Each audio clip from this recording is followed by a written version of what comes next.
Hey yo, what's goody everybody? Today's topic, ignore the crowd, be you. Just like the US did on this day in 1776, we're going to declare our independence and hone in on ourselves in this. This message is about exactly that, being you. So for today's focuses is all about separating yourself, ignoring their opinions, and maximizing you. So now that we're live, let's dive. Point number 1, know your self-worth. Everything has a value. You must always put yourself number 1. Although they might not be able to see it, it'll resonate as time moves on. The famous analogy is the flea in the jar. Essentially, as a flea grows in the jar, his legs become strong enough to hit the top of the lid. But from hitting it so much, it just won't jump as hard as it did. Now the issue is when you unscrew the lid of the jar and take the flea out, it just keeps going that same height over and over again. That's what we can't allow society to do to us. Whether we're in the jar or outside it, we need to believe in ourselves that we can surpass all their expectations and know our true self-worth. We must have that confidence and conviction that we can do it despite the odds. And the two perfect examples for this on this day is the US and Jackie Robinson. The US. Now, this isn't a history channel, so I won't focus on it too much. But there was a lot of things that happened for this day to be the final touch. Essentially what it was, the United Kingdom was using the 13 colonies for labor and getting money from us through taxes. We threw over their tea in Boston, but they didn't get the message. Instead, later on, they decided to tax us on sugar and stamps. Two irrelevant things. That's what put us over the edge. It wasn't the fact that the US finally said, we're declaring our independence. It was the fact that they had the courage and the conviction to believe that they could finally do it. That's the strength from within that mustered up.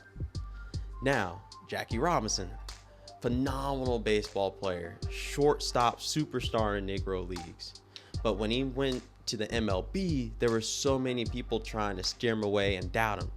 Whether it was the pressure, the bigotry, the expectations of being the first African American.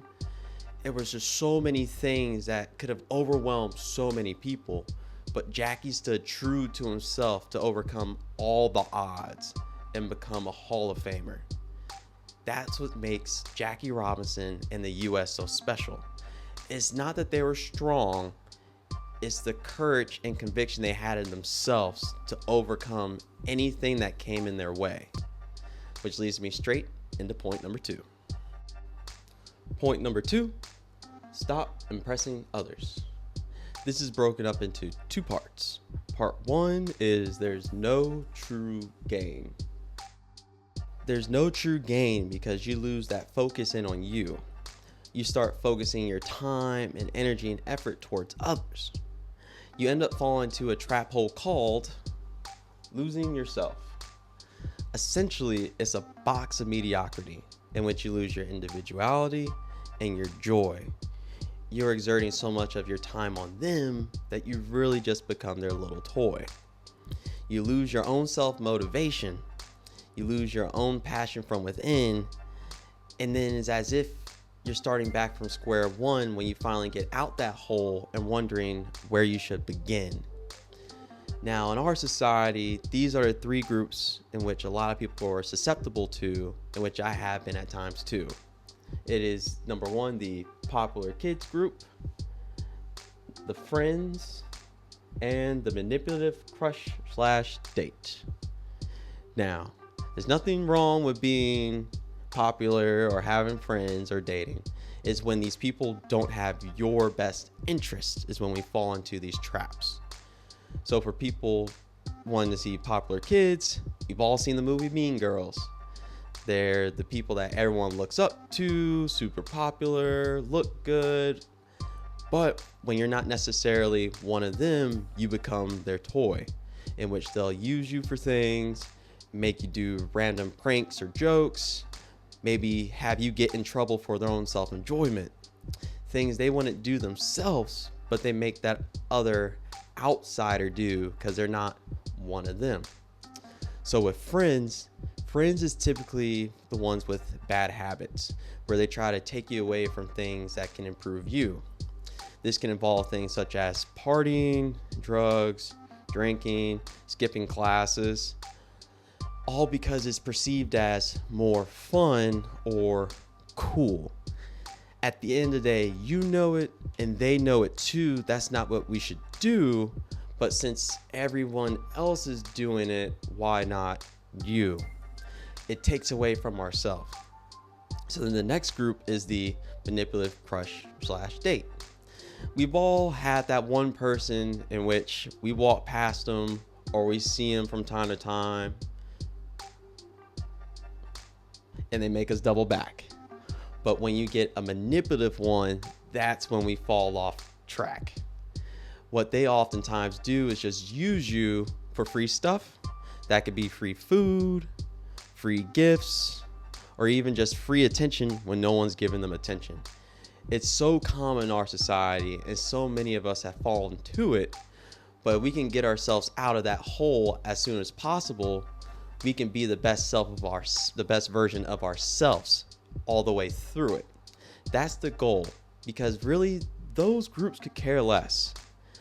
Get out of that box that they try to confine you in and really be your best. So now part 2 is what we're diving into next. Part 2, they'll never be satisfied. Famous phrase for this is, if you live for the applause, you'll die by the boos. Because if you're trying to exist for one, the other one exists too. It should never be about them. It should only be about you.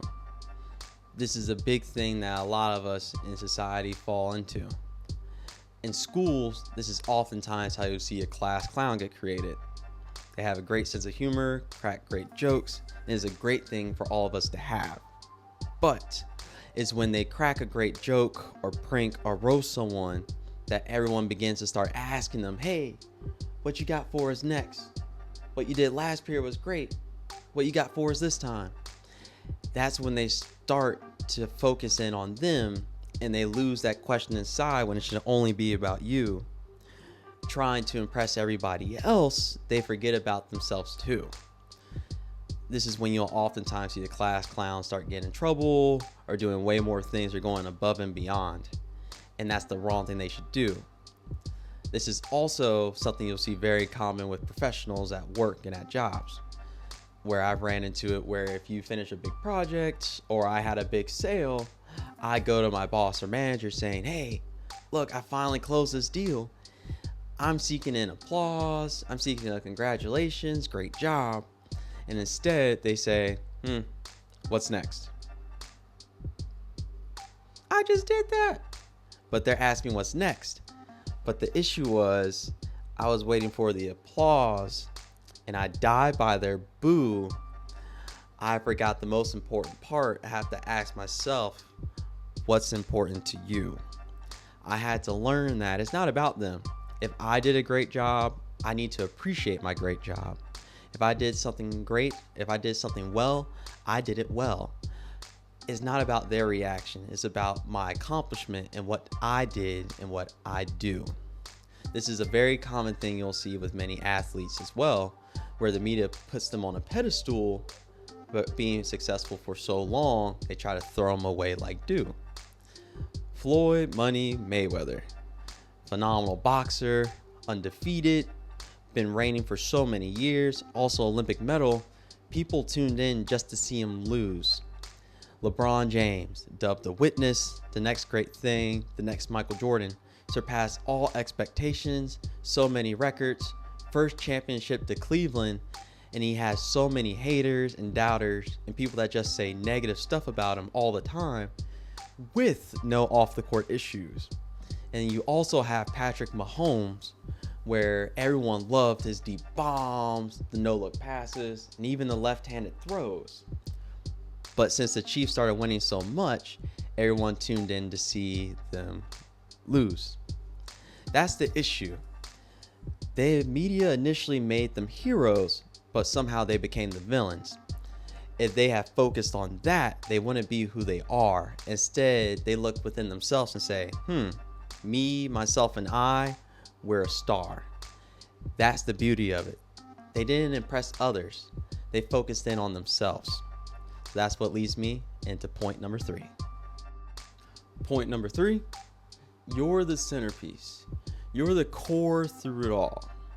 Because if you aren't strong deep inside, everything else around it will fall. That's the most important part. It's you. Now, in the examples we expressed before with Jackie in the US, regardless of what others tried to do and what box they tried to confine them in, they outjumped that lid and had the courage and conviction in themselves to overcome all the odds. And then with the athletes that I mentioned before, they knew by believing in themselves that they could be a star. When it comes to others, just continue to ignore them and only be you. Don't ever be afraid to be the Debbie Downer. Don't ever be afraid to say no. And don't ever be afraid to be lame. Because when it's all said and done and you've invested in yourself, all of their words will be put to shame. That's pretty much the message. That is pretty much it all. So what we're going to do today is be independent, ignore the crowd, be you through it all. So in conclusion, remember these 3 things. Number 1, know your self-worth. You're greater than that flea in the jar. Number 2, stop impressing others. Ignore them. Focus on you. Number 3, you're the centerpiece. You're the core to it all. So on Independence Day, we're going to do just that. Be independent. Ignore the crowd. Be you. From one witness to another, you are special. Look out.